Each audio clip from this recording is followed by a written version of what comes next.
شروع کرتے ہیں اللہ کے بابرکت نام سے جو بڑا مہربان اور نہایت رحم والا ہے۔ تمام تعریفیں میرے اللہ رب العزت کے لیے ہیں۔ ہارر اسٹوریز اردو کے معزز ناظرین کو میری طرف سے السلام علیکم۔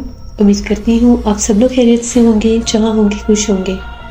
آج آپ لوگوں کے لیے بہت ڈرامنی ہارر اسٹوریز لائی ہوں جنہیں آپ لوگ بہت پسند کریں گے۔ آج کی پہلی ہارر اسٹوری آفتاب شیئر کر رہے ہیں۔ آفتاب کہتے ہیں میں حیدرآباد کا رہنے والا ہوں۔ آج آپ کے ساتھ اپنی زندگی میں پیش آنے والی بہت ہی زیادہ ڈراؤنی کہانی شیئر کرنا چاہتا ہوں۔ آج سے 3 سال پہلے کی بات ہے۔ میں اپنے کام سے واپس آ رہا تھا۔ اس وقت بارش بالکل ہلکی سی تھی۔ میں سائیکل پر تھا۔ گھر پہنچتے پہنچتے مجھے بہت زیادہ دیر ہو گئی۔ موسم بہت خراب تھا۔ بارش کے ساتھ بہت تیز ہوا بھی چل رہی تھی۔ تبھی ایک دم سے شدید طوفانی بارش شروع ہو گئی۔ اب مجھ سے سائیکل نہیں چلایا جا رہا تھا۔ موسم بھی تبدیل ہو چکا تھا اور اب بارش میں ٹھنڈ بھی لگتی تھی۔ اکتوبر کا آخری ہفتہ تھا۔ میں نے سوچا کہ تھوڑی دیر کہیں پر رک جاتا ہوں۔ اب مجھ سے سائیکل نہیں چلایا جائے گا، ایسا نہ ہو کہ میں بیمار ہو جاؤں۔ میں ایک ایسے راستے سے گزر رہا تھا، سڑک تھی، اس کے ایک کارنر پر ایک ٹوٹا ہوا کسی مکان کا یا کسی بلڈنگ کا کوئی ملبہ سا تھا۔ دیوار ٹوٹی ہوئی تھی، دروازہ بھی نہیں تھا۔ میں نے سوچا کہ یہیں پر تھوڑی دیر کے لیے رک جاتا ہوں، جیسے بارش تھوڑی کم ہوگی تو آگے چلا جاؤں گا۔ میں نے اللہ کا شکر ادا کیا کہ مجھے سر چھپانے کے لیے کوئی جگہ تو ملی، ورنہ سنسان ویران راستے اور سڑک پر اتنی تیز طوفانی بارش میں بھلا میں کیا کرتا۔ بہت زیادہ بجلی چمک رہی تھی، بادل گرج رہے تھے، بہت سخت طوفان تھا۔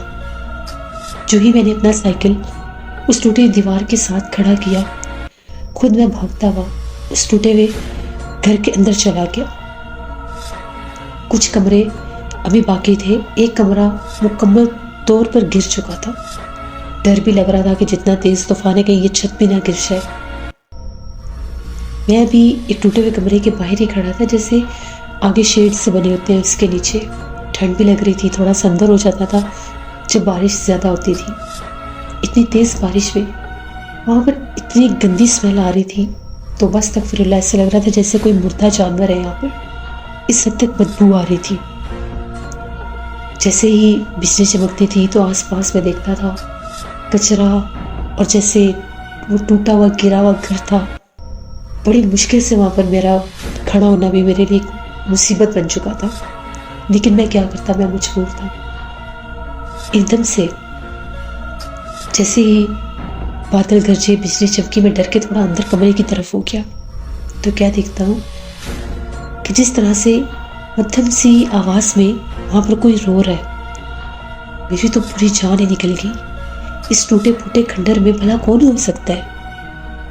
ایک کونے میں سے، وہ بھی ٹوٹی ہوئی جگہ ہی تھی، کسی عورت کے رونے کی آواز آ رہی تھی۔ مجھے لگا کوئی جانور ہوگا، کوئی بلی کتا ہوگا، لیکن آواز بالکل میرے پاس سے آواز آ رہی تھی۔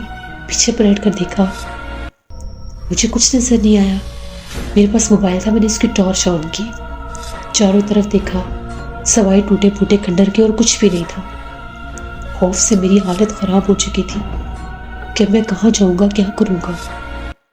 تبھی ایک دم سے ایسا لگا کہ جس طرح سے ایک کتا ہے اور وہ بھاگتا ہوا جیسے اس ٹوٹی ہوئی دیوار سے اندر آیا ہے۔ میں تو ڈر گیا کہ کہیں یہ کتا میرے اوپر حملہ نہ کرتے۔ کالے رنگ کا کتا تھا۔ وہ کتا بجائے اس طرف آنے کے جس طرح میں تھا، اس کونے کی طرف جا کر بھونکنے لگ گیا جہاں سے وہ رونے کی آوازیں آ رہی تھی۔ میں نے تو ٹارچ فوراً چھپا لی، کیونکہ اگر کتا وہ روشنی دیکھ لیتا تو میرے اوپر حملہ آور ہو جاتا۔ 5-10 منٹ وہ کتا خوفناک آوازیں نکالتا ہوا اس کونے کی طرف دیکھ کر بھونکتا جا رہا تھا۔ ایک دم سے اس کتے کی آواز ایسی ہوگی جس طرح سے اس کا گلا کسی نے پکڑ لیا ہے۔ کتا باقاعدہ جیسے جھٹپٹا رہا تھا۔ مجھے کچھ دکھائی نہیں دے رہا تھا۔ کسی اندیکھے وجود نے اس کتے کو زمین پر پٹکنا شروع کر دیا۔ میں بے بس ہو کر اپنی آنکھوں سے یہ منظر دیکھ رہا تھا۔ جب کتے کو کسی نے اٹھا کر نیچے پھینکنا شروع کر دیا، مجھے لگا کہ یہ کتے کو کرنٹ لگ گیا، کیونکہ کتا تڑپنے لگ گیا۔ میں نے فوراً سے اپنی جیسے ہی ٹارچ، میں نے دوبارہ موبائل کی ٹارچ آن کی کہ دیکھتا ہوں منظر کیا ہے، تو کیا دیکھتا ہوں ایک عجیب و غریب سا وجود تھا اس کی بالکل چھوٹی چھوٹی ٹانگیں تھیں.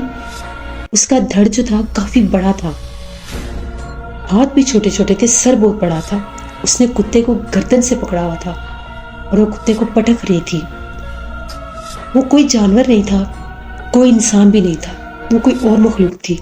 چھوٹی ٹانگوں کے آگے پاؤں ایسے تھے جیسے صحیح انسانی پاؤں ہوتے ہیں, اور چھوٹے بازوں کے آگے ہاتھ ایسے تھے جیسے بڑے انسان کے ہاتھ ہوتے ہیں. اللہ اکبر, یہ دیکھنے کی دیر تھی. میں نے پھر نہ بارش دیکھی نہ طوفان دیکھا. میں نے اپنا سائیکل لیا, فوراً وہاں سے نکلا. ابھی بھی بارش ہو رہی تھی. مجھے اپنی بیک سائڈ سے آواز آئی, خوفناک آواز, کہ اگر تم 2 منٹ یہاں پر رکتے تو تمہارا بھی یہی حال ہوتا. پتہ نہیں میں گھر کیسے پہنچا. گھر تو میں پہنچ گیا. مجھے شدید بخار, 7 دن مجھے ایسے بخار تھا کہ میرے گھر والے بھی ڈر گئے تھے کہ شاید میں بچتا بھی ہوں یا نہیں. بڑی دوائیں لی, بہت علاج کروایا, بخار ٹوٹتا ہی نہیں تھا.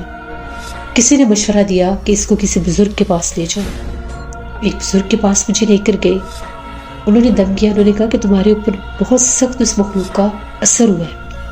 اگر 5 منٹ تم اور وہاں پر رک جاتے تو اس نے تمہیں بھی اس کتے کی طرح ہی اذیت دے دے کر مارنا تھا. مجھے نہیں پتا کہ وہ کتا مرا تھا یا زندہ تھا. جس طرح سے اس کو پٹک رہی تھی, مجھے نہیں لگتا کہ وہ بچا ہوگا. انہوں نے مجھے دم کیا. جیسے انہوں نے مجھے دم کیا, میرے پورے وجود میں اس حد تک درد شروع ہو چکا تھا کہ جیسے مجھے کوئی مار رہا ہے. باقاعدہ میرے سر میں جیسے کوئی چیزیں اٹھا اٹھا کر مار رہا ہے. میں چیخ رہا تھا کہ یہ دم بند کر دو, لیکن انہوں نے 15 منٹ لگاتار مجھے دم کیا. جو ہی وہ دم ختم ہوا, انہوں نے مجھے پانی پلایا. میں نے پانی پیا. وہ پانی ایک گھونٹ بھی جب میرے اندر گیا تو میرے وہ جسم کی ساری دردیں جو تھی وہ کم ہونے لگ گئی. 1 گھنٹہ میں ان کے پاس رہا. 1 گھنٹے میں انہوں نے مجھے 3 بار دم کیا. اس کے بعد میں کچھ نارمل ہوا. مجھے اپنا جسم ہلکا سا محسوس ہونے لگا کہ میرا جسم جو ہے اور وہ جیسے کوئی چیز چھوڑ رہی ہے. 7 دن لگاتار میں نے دم کروایا. 7ویں دن میں مکمل ٹھیک ہو گیا. اس کے بعد میں اتنا ڈرا کہ میں اس راستے سے بھی دوبارہ نہیں گزرا, کیونکہ ان بزرگوں نے مجھے یہ کہا تھا, غلطی سے بھی اگر تم اس راستے سے گزر گئے تو وہ مخلوق تمہارے پیچھے پڑ جائے گی. تم نے اس راستے سے نہیں گزرنا. پھر میں کبھی بھی اس سائڈ سے نہیں گزرا. اللہ پاک کا کرم ہے, بچانے والی ذات بہت افضل ہے جس نے مجھے بچایا اور میں بچ گیا. ورنہ اس رات اگر وہ کتا وہاں پر نہ آتا اور میں کچھ دیر اور وہاں پر رک جاتا تو پتہ نہیں میرا کیا ہوتا. ان بزرگ کا یہ بھی کہنا تھا کہ یہ مخلوقات جو ناپاک اور سخت مخلوقات ہوتی ہیں, ان کی بہت گندی بدبو بھی ہوتی ہے. اسی لیے وہاں سے ایسی تعفن اور بدبو تھی. اللہ جانے وہ کسی کا گھر تھا یا کوئی عمارت تھی, جو لوگ وہاں پر رہے ہوں گے, جنہوں نے بنائی ہوگی, ان کا کیا حال ہوا ہوگا.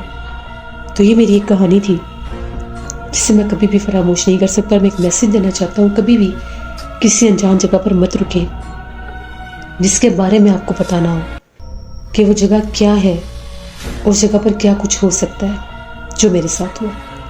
بہت شکریہ آفتاب آپ کا. بے شک اپنی حفاظت کی دعا مانگنی چاہیے اور ایسی کسی جگہ پر نہیں رکنا چاہیے جہاں پر رکنے سے آپ کو کوئی نقصان ہو سکے. اس سے یہ تھی آج کی ایک ہارر سٹوری.